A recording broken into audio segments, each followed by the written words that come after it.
नमस्कार दोस्तों, हर हर महादेव। स्वागत है आपका मेरे इस यूट्यूब चैनल रुद्र शक्ति दर्शन में। आशा करता हूं कि आप सभी स्वस्थ हैं, कुशलता से होंगे। दोस्तों, आप सभी को दिवाली की हार्दिक शुभकामनाएं।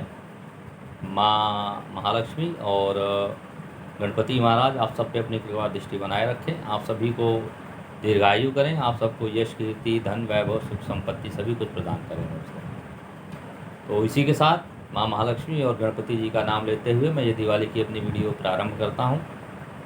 दोस्तों देखिए, दिवाली का जो पर्व होता है बहुत ही महत्वपूर्ण पर्व होता है हम लोगों के लिए, क्योंकि इस दिन जो भी हम लोगों के शुभ काम होते हैं इस दिन हम प्रारंभ करते हैं माँ महालक्ष्मी का स्मरण करके और प्रथम पूज्य श्री गणेश जी का स्मरण करके। तो दोस्तों, सर्वप्रथम आपको घर की सफाई करनी होती है। पूजा गृह की सफाई सर्वप्रथम होनी चाहिए। अच्छी तरह से पूजा घर को साफ़ करके गंगा जल का छिड़काव करें आप। और एक चीज़ पे विशेष ध्यान दें कि अगर जो आपकी मूर्ति खंडित हो चुकी है माँ महालक्ष्मी या गणेश जी या किसी की भी उसमें से, तो उस मूर्ति को तुरंत बदल दें आप और धनतेरस के दिन नई मूर्ति खरीद लें। और जिसके बाद देखिए दोस्तों, दो चीज़ें बता दूं आपको। अगर जो आपके पास पीतल की परमानेंट मूर्ति है तो कोई बात नहीं, वो तो अति उत्तम है आपके लिए। उसमें प्राण प्रतिष्ठा होगी श्री गणेश जी और माँ महालक्ष्मी की। और जिन व्यक्तियों के लिए, सज्जन बंधुओं के लिए, अगर जो वो मिट्टी की मूर्ति का उपयोग करते हैं, तो एक बात बता दूं कि हर साल आपको नई मिट्टी की मूर्ति लेनी होती है। पुरानी मूर्तियों को आप निकाल करके मंदिर में से उनको पवित्र जल में प्रवाहित कर दें, और जो आप धनतेरस के दिन फिर से नई मिट्टी की मूर्ति ले लें और उनको वस्त्र धारण कराएं और उसके अंदर माँ महालक्ष्मी और गणपति जी को विराजमान होने के लिए कहें, जिससे कि उसके अंदर उनका अंश आ जाए और आप वो जो मूर्ति हैं आप उनकी पूजा विधिवत कर सकें। तो ये आपको जो मिट्टी की मूर्ति है हर साल आपको नवीनीकरण करना पड़ेगा, उनका नई नई मूर्तियाँ लानी पड़ती हैं। और अगर जो संगमरमर की मूर्ति है या पीतल की मूर्ति है तो कोई बात नहीं, अति उत्तम है। उसमें तो हमेशा ही माँ महालक्ष्मी और गणपति महाराज का निवास होता है। तो दोस्तों देखिए, इसके बाद आपको पूजा घर साफ़ करने के बाद आपको पूरे घर की सफाई करनी होती है। चारों तरफ अच्छी तरह से सफाई कर दीजिए और सफाई करने के बाद गंगा जल का छिड़काव करते हैं और घर को अच्छी तरह से सजाइए। पूजा गृह को बिल्कुल सजा दीजिए बढ़िया से। सजाने के बाद पूरे घर को सजाइए और जो भी समय काल होता है दोस्तों, उसमें आपको दिवाली के दिन जो भी आपको काम करना है दोस्तों वो कर लीजिए। चाहे आपको मिठाई ख़रीदना हो, प्रसाद ख़रीदना हो, पटाखे ख़रीदने हो, या जो चीज़ भी आपको क्रय करनी है वो सवेरे क्रय कर लीजिए दोपहर तक। जब तक कि आप पूजा ना करें उससे पहले तक जो भी चीज़ें आपको पैसे निकाल के करना है वो खर्च कर लीजिए, कोई दिक्कत नहीं है। लेकिन जैसे कि मान लीजिए 7 बजे शाम को आपने पूजा कर लिया, तो अब पूजा करने के बाद दोस्तों आपको पैसा नहीं निकालना है। पूजा जब आप कर लेते हैं तो पूजा करने के बाद आपको पैसा कहीं भी देना नहीं है। तो इसीलिए जब पूजा से पहले ही जो भी आपको चीज़ या सामान खरीदना है वो बाज़ार में जाके खरीद लें, और पूजा करने के बाद आपको पैसा नहीं खर्चना है। विधिवत पूजा करिए, प्रसाद चढ़ाइए। प्रसाद उसी पात्र में चढ़ाइए जो आपने धनतेरस को क्रय किया हुआ है। उसमें चढ़ाने के बाद अगर जो आपने वाहन खरीदा है तो उस दिन वाहन का पूजा करने के बाद विधिवत वाहन का भी पूजा करिए।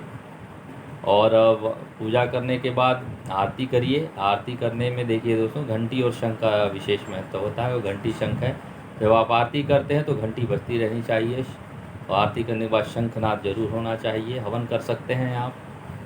तो ये सब चीज़ें होती हैं जो विधिवत पूजन के बाद की जाती हैं। और इसके बाद आप प्रसाद ग्रहण करिए। प्रसाद आप ग्रहण करने का पूरे घर के सदस्यों का ग्रहण कराइए।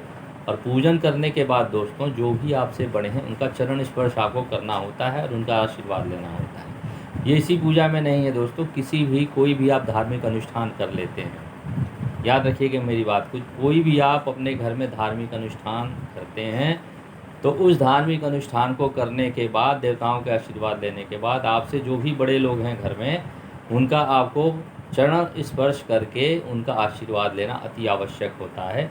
क्योंकि देवताओं के बाद आपके जो बड़े हैं उनका आशीर्वाद आपको लेना ज़रूरी होता है दोस्तों, और उनके द्वारा ही आपको आगे बढ़ना होता है। तो इसीलिए बता रहा हूँ आपको, पूजन करने के बाद चरण स्पर्श करिए सबका। उसके बाद आप जो भी आपको प्रसाद खाने के बाद जो भी आपको करना है वो दीपदान करिए, पूरा दीप जलाइए, चारों तरफ उजाला करिए, घर को सजाइए दीपों से। मेन दरवाजे के बाहर दीपक ज़रूर जलाइएगा, जितने भी दरवाजे उनके आगे सजा दीजिए, क्योंकि मेन दरवाजे के द्वारा ही माँ लक्ष्मी और श्री गणेश का आविर्भाव होता है, घर के अंदर प्रवेश करते हैं वो लोग। तो बढ़िया तरह से रंगोली बनाइए मुख्य दरवाज़ों पर, और उन पे दिया से सर्वप्रथम सजाने के बाद तभी छत पर सजाइए, चाहे आंगन में सजाइए उसको। तो ये दिवाली की जो मुख्य बातें हैं मैंने आपको बताई कि किस प्रकार आपको पूजन करना है, मूर्ति स्थापना कैसे करनी है, पूजन के बाद क्या करना है, और पूजन करने के बाद क्या नहीं करना है। क्या नहीं करने में पैसा ही जो है आपको नहीं निकालना है दोस्तों, पैसा बिल्कुल निकाल के मत दीजिएगा कहीं भी। पूजन करने के बाद घर रहने का ही प्लानिंग करिए अपना, घूमना है तो वैसे ही घूम लीजिए जैसे घूमना है, लेकिन पैसे खर्च मत करिएगा, ये आपको बता रहा हूँ। इमरजेंसी है तब तो भाई बात अलग है, लेकिन पैसे नहीं निकाले जाते हैं पूजा करने के बाद, ये बात बता रहा हूँ आपको। तो इन बातों का ध्यान रखिएगा। हाँ, दूसरी बात, अगर कोई आपके दरवाजे पर भूखा आ जाता है मान लीजिए, तो उसको पैसा ना दे करके उसको खाने की सामग्री दे सकते हैं, ये आपके लिए बहुत ही ज़्यादा फलदायक होता है। किसी पूजन में दोस्तों बता दूं आपको, पूजा करते हैं अगर जो आपके दरवाजे पर भिखारी आ जाए या गौ माता आ जाए, तो उनको प्रसाद ज़रूर दीजिएगा, क्योंकि इससे आपका जो पूजन का जो फल है वो कई गुना ज़्यादा हो जाता है। क्योंकि आप किसी एक असमर्थ व्यक्ति को या असहाय प्राणी को आप भोजन कराते हैं, तो उसकी आत्मा तृप्त होती है, उसके आत्मा के द्वारा निकली हुई आशीर्वाद आपको निश्चित मिलता है दोस्तों। तो इसीलिए बता दिया, पैसा ना दीजिएगा। जो भी पूजा आप करते हैं उसके बाद कोई आपके दरवाजे पर आ जाता है तो उसको प्रसाद दीजिएगा, खाने के लिए सामग्री दे दीजिएगा, जिससे कि आपको वो आशीर्वाद ही देगा और आपका कल्याण होता रहेगा।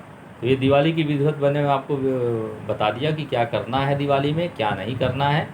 ये बहुत ही आवश्यक चीज़ें हैं, और इन सब बातों को जानने के लिए दोस्तों मेरी वीडियोस आप तक पहुंचाने के लिए मेरे जो भी व्यूअर्स हैं, जो भी सब्सक्राइबर्स हैं, वो सभी मेरी वीडियोस को अपने ग्रुप में शेयर कर दीजिए, और लोगों को कहिए कि चैनल सब्सक्राइब करते रहें, जिससे कि आने वाली जो भी वीडियोज़ हैं वो उन लोगों तक पहुँच सकें। और आशा करता हूँ, पुनः एक बार फिर से आप लोगों को कहूँगा कि माँ लक्ष्मी और श्री गणेश आप लोगों को अपनी कृपा दृष्टि बनाए रखें। आप लोग दीर्घायु, यशस्वी, कीर्तिमान, हर क्षेत्र में आप लोगों का कल्याण होता रहे, आप लोग सदैव आगे बढ़ते रहें। इसी के साथ मैं ये अपनी दिवाली की वीडियो दोस्तों समाप्त करता हूँ। धन्यवाद। हर हर महादेव, नमः शिवाय, जय माँ आदिशक्ति जगदम्बा, जय हो माँ महालक्ष्मी, जय श्री गणेश, हर हर महादेव।